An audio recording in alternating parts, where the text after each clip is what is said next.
لوگوں کے دکھ درد ختم کیے جائیں، جو لوگ جیلوں میں سیاسی قیدیوں کو نکالا جائے، عمران خان کو نکالا جائے۔ اس وقت جو دنیا کے بدلتے ہوئے حالات ہیں، ہر ایک آدمی کا پوٹینشیل ہے، عمران خان کا بہت پوٹینشیل ہے۔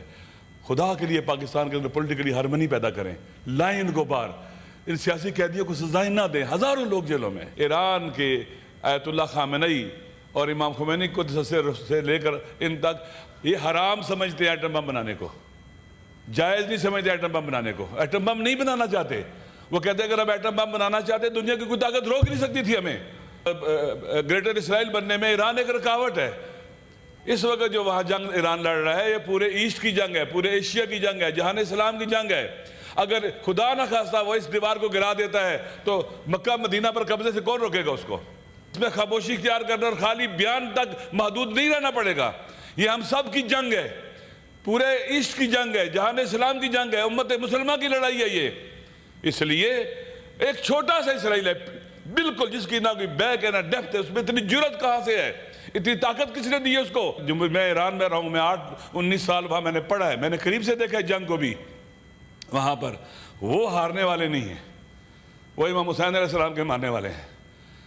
آخری جو ہمارے پاس چیز بچتی ہے وہ کربلا تشکیل دینا، عاشورائیوں کی طرح ظلم سے ٹکرانا اور اپنی جان اور خون دے دینا، لیکن سر نہ جھکانا۔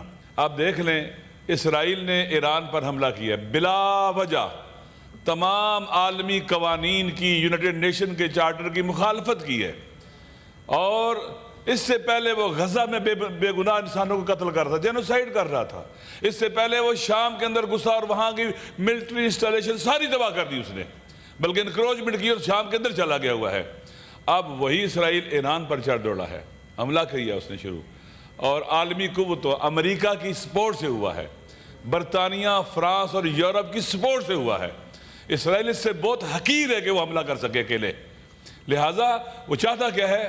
میں نے کچھ عرصہ پہلے کتاب پڑھی تھی ڈیوڈ فرابیکن کی، peace to end all peace, first world war کے اوپر ہے۔ ساروں اگر آپ کتاب دیکھیں، اس میں وہ لکھتا ہے کہ یہ جنگ جب شروع ہوئی ہے، اس میں ہدف کیا تھا؟ ایک نیا مڈل ایسٹ بنانا ہے۔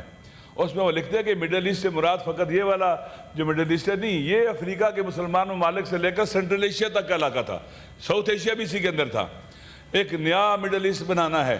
اس کے بعد سیکنڈ ورلڈ وار تک پورا جہان اسلام مسلمانی خلافت کو توڑ کے، تقسیم کر کے، مسلمانوں کی طاقت کو توڑ کے ایک نیا مڈل ایسٹ بنایا گیا، چھوٹے چھوٹے مسلمان ممالک بنا دیے گئے اسلامی طاقت کو توڑ کر، اور اس کے بعد اسرائیل کو وہاں لایا گیا۔ اب اسرائیل کیا کہتا ہے؟ گریٹر اسرائیل بننا ہے۔ نیتنیاہو بانگ دہل کہتا ہے کہ میں نے مڈل ایسٹ کا اور اس خطے کا فیس چینج کر دینا ہے، اور وہ حملہ ور ہے۔ ہم ہاتھ پہ ہاتھ رکھ کے اگر بیٹھے رہے تو کبھی بھی اس کا مقابلہ نہیں کر سکتے۔ الحمدللہ پاکستان کا سٹینڈ جب اسرائیل نے اٹیک شروع کیا یونائٹڈ نیشن کے اندر بہترین تھا، پاکستان کی حکومت کا سٹینڈ بہترین ہے، وزارت دفاع کا سٹینڈ بہترین ہے، اپریشیٹیبل ہے، لیکن بات اس سے آگے بڑھنی چاہیے۔ آپ نے دیکھا خبروں میں، اگر جو اسرائیل کہہ رہا ہے کہ امریکہ کو آپ میرے ساتھ شامل ہو جاؤ، آ جاؤ، براہ راست ملوث ہو جاؤ، امریکہ کی سپورٹ کے بغیر اسرائیل یہ کام نہیں کر سکتا تھا۔ اب ایران کے اوپر اٹیک ہو رہے ہیں اور کہتے ہیں جی کہ ایران کو ہم ایٹم بم نہیں بنانے دیں گے۔ ایران کے آیت اللہ خامنئی اور امام خمینی کو سے لے کر ان تک یہ حرام سمجھتے ہیں ایٹم بم بنانے کو، جائز نہیں سمجھتے ایٹم بم بنانے کو۔ ایٹم بم نہیں بنانا چاہتے، وہ کہتے ہیں اگر ہم ایٹم بم بنانا چاہتے دنیا کی کوئی طاقت روک نہیں سکتی تھی ہمیں۔ وہاں کی IAEA کی آپ رپورٹس دیکھیں، کتنے سالوں سے وہاں پر وہ وزٹ کرتے ہیں، کوئی ایٹم بم نہیں بنا رہے، لیکن اسرائیل ہے کہ ایٹم بم بنا رہے۔ کیوں؟ اسرائیل کے گریٹر مڈل ایسٹ بننے میں اور اسرائیل کے جو گریٹر اسرائیل بننے میں ایران ایک رکاوٹ ہے۔ اس وقت جو وہاں جنگ ایران لڑ رہا ہے، یہ پورے ایسٹ کی جنگ ہے، پورے ایشیا کی جنگ ہے، جہان اسلام کی جنگ ہے۔ اگر خدا نہ خواستہ وہ اس دیوار کو گرا دیتا ہے تو مکہ مدینہ پر قبضے سے کون روکے گا اس کو؟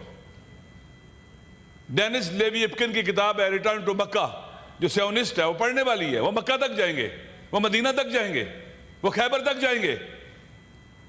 اس وقت جہان اسلام کو، مسلمانوں کو، ایسٹ کو بہت بڑا تھریٹ ہے، اور ہمیں اس کو سمجھنا چاہیے کہ اتنا بڑا تھریٹ ہے۔ اس میں خاموشی اختیار کرنا اور خالی بیان تک محدود نہیں رہنا پڑے گا۔ یہ ہم سب کی جنگ ہے، پورے ایسٹ کی جنگ ہے، جہان اسلام کی جنگ ہے، امت مسلمہ کی لڑائی ہے یہ۔ اس لیے ایک چھوٹا سا اسرائیل ہے بالکل، جس کی نہ کوئی بیک ہے نہ ڈیپتھ ہے، اس میں اتنی جرت کہاں سے ہے، اتنی طاقت کس نے دی ہے اس کو؟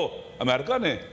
یورپ نے، ویسٹ نے، وہ اس کو لائی یہاں سے لیے تھے مسلمانوں کے دل میں۔ اب نقشہ اٹھا کے دیکھ لے کہاں واقع ہے اسرائیل؟ مسلمانوں کے دل کے اندر۔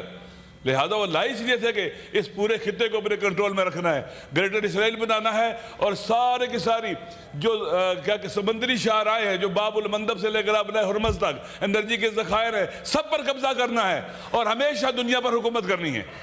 اپنی ہیجمونی کو باقی رکھنا ہے، ملکوں کو مزید توڑنا ہے، چھوٹے چھوٹے کویت اور قطر کی طرح یا باقی چھوٹے ملکوں کی طرح چھوٹے چھوٹے ملک بنانے ہیں۔ پاکستان توڑنا ہے، ایران توڑنا ہے، عراق توڑنا ہے، ترکی توڑنا ہے، سب کو توڑنا ہے۔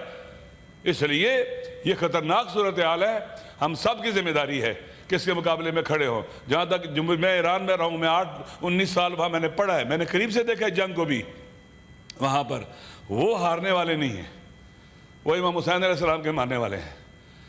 آخری جو ہمارے پاس چیز بچتی ہے وہ کربلا تشکیل دینا، عاشورائیوں کی طرح ظلم سے ٹکرانا اور اپنی جان اور خون دے دینا، لیکن سر نہ جھکانا۔ وہ یہ سمجھتے کہ وہ پریشر ڈال کر ان کا سر جھکا دیں گے۔ 8 سال تم نے ان پر حملہ رکھا، پوری دنیا ان پر حملہ ور تھی، کیا تم نے ان کو جھکا لیا تھا؟ تم نے سینکشن لگائیں، 46 ایئر ہو گئے ہیں، کیا تم انہیں جھکا سکے ہو، روک سکے ہو؟ نہیں روک سکتے، اس لیے کہ اللہ، ان کا اللہ پر ایمان ہے، اللہ پر توکل ہے، اور اپنی عوام پر اعتماد ہے، عوام کھڑی ہے ان کے ساتھ۔ اور جب تک عوام کھڑی ہو، دنیا کی کوئی طاقت کسی ملک کو نہیں گرا سکی۔ ویتنام کو امریکہ شکست نہیں دے سکا، عوام لڑ رہی تھی۔ افغانستان کو امریکہ شکست نہیں دے سکا، عوام لڑ رہی تھی۔ اور انشاءاللہ اس جنگ میں بھی اسرائیل، اس کے سرپرست، سب کو شکست ہوگی، کیونکہ عوام ان کے مقابلے میں کھڑے ہیں۔ پاکستان کے عوام کو بھی، پاکستان کی حکومت کو بھی، ہم سب کو اکٹھا ہونا پڑے گا۔ اور الحمدللہ پاکستان نے بہترین ماحول بنا ہے، فرقہ واریت سے بالاتر ہو کر، مسالک سے بالاتر ہو کر، وطن کے، جان اسلام کے، خطے کے جو انٹرسٹ ہے ان کے لیے کھڑے ہو گئے الحمدللہ۔ اور مجھے امید ہے کہ خالق کائنات مدد کرے گا ان کی۔ چند گلے ہیں میرے، دیکھیں کرم، ڈسٹرکٹ کرم کے راستے کئی مہینوں سے بند ہیں، آج تک نہیں کھلے، وہاں پر آج تک راستے نہیں کھلے ہیں، 8-9 ماہ ہونے والے ہیں، لوگ پریشان حال ہیں، مشکلات کا شکار ہیں، کیوں نہیں راستے کھلتے؟ جی بی کے اندر لوگوں کی مرضی کے خلاف وہاں پر لینڈ ریفارمز بل بنایا گیا اور منظور کیا گیا، یہ وہاں کے لوگ سراپا احتجاج ہیں، وہاں کے جو ایکشن کمیٹی ہے اس کے لوگوں کو جیل میں ڈالا گیا، ناجائز طور پر بند کیا گیا۔ آپ اپنے عوام کے ساتھ لڑیں گے، اپنے عوام کے حقوق کا خیال نہیں رکھیں گے، عوام پر اعتماد نہیں کریں گے تو آپ کمزور ہو جائیں گے۔ اسلحہ آپ کو نہیں بچائے گا، عوام کی طاقت آپ کو بچائے گی، عوام کا ساتھ آپ کو بچائے گا۔ اس لیے ضروری ہے کہ کرم کا مسئلہ حل کیا جائے، اور جی بی کے جو مسائل ہیں وہاں پر ابھی سنا ہے کہ آئندہ ایک جب ختم ہونے والی ہے مدت ہے کہ حکومت بنائی جا رہی ہے کوئی، اور وہ اسی کے ذریعے چلایا جائے گا۔ وہاں کے عوام کو ارریلیونٹ نہ کریں پاکستان کے اپنے مسائل سے، عوام کو ارریلیونٹ کریں گے، الیکشن نہیں کرائیں گے، فری اینڈ فیئر الیکشن نہیں کرائیں گے، عوام ارریلیونٹ ہوئے تو خطہ بہت حساس ہے۔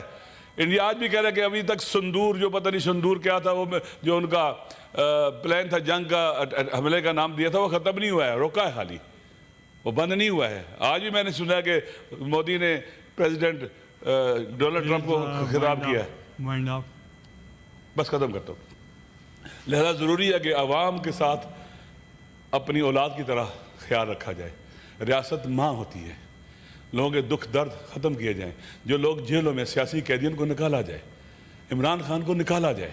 اس وقت جو دنیا کے بدلتے ہوئے حالات ہیں، ہر ایک آدمی کا پوٹینشیل ہے، عمران خان کا بہت پوٹینشیل ہے۔ خدا کے لیے پاکستان کے اندر پولیٹیکلی ہارمنی پیدا کریں، لائیں ان کو باہر، ان سیاسی قیدیوں کو سزائیں نہ دیں۔ ہزاروں لوگ جیلوں میں، نوجوان بچے جو ہماری قوم کا مستقبل ہیں، جن کی تعلیم تباہ و برباد ہو گئی ہے، خدا کے لیے ان کو باہر لائیں اور پاکستان کو بہترین راستے پر چلائیں۔ دشمن ہمارے دروازوں پر پہنچا ہوا ہے، جنگ کے سائے منڈلا رہے ہمارے اطراف کے اندر، اگر ہم نے دیر کر دی ہم بڑا نقصان کریں گے۔ امید ہے عقل پریویل کرے گی اور ہم اکٹھے ہو کر اس خطے کے اندر، اس دنیا کے اندر وہ رول پلے کریں گے جو قرآن حدیث میں اور ہمارے آئین نے ہمارے لیے لکھا ہے۔ ہم فلسطینیوں کے ساتھ، مظلوموں کے ساتھ کھڑے ہوں گے، ایران کے ساتھ کھڑے ہوں گے، اور ہر اس ملک کے ساتھ کھڑے ہوں گے جس کے ساتھ ظلم ہو رہا ہے، اور انشاءاللہ ہمارا نام ان لوگوں میں ہوگا جو ظالموں کے مقابلے میں کھڑے ہوتے ہیں اور مظلوموں کے حامی ہوتے ہیں۔ السلام علیکم ورحمۃ اللہ وبرکاتہ۔